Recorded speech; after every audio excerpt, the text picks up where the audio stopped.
Start out with the face frame down and apply a bead of glue into the dovetail groove.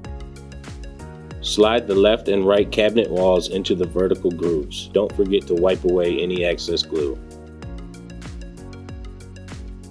Slide the floorboard into the grooves on the wall. Make sure the floorboard notch fits into the groove on the face frame.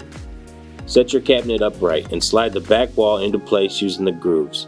Make sure it fits into the groove on the floorboard as well. Now you want to place a corner bracket in each corner of the top of the cabinet.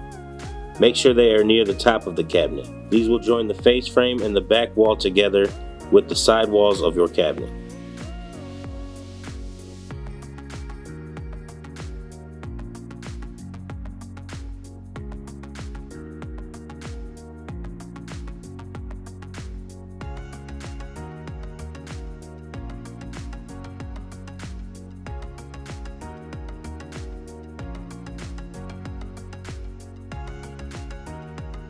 Locate the small and large toe kicks. Slide them into place using the dovetail.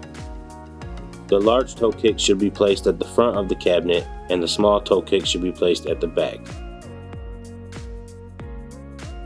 Now place one metal clip at each corner of the cabinet underneath the floorboard.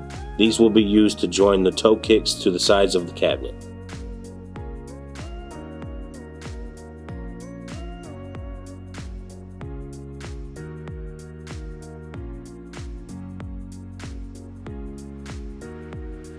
Place the door face down and set each hinge into place, making sure the holes on the hinge line up with the holes on the door. Fasten them down with 2 screws each. Then place a rubber bumper on each corner of the door opposite your hinges.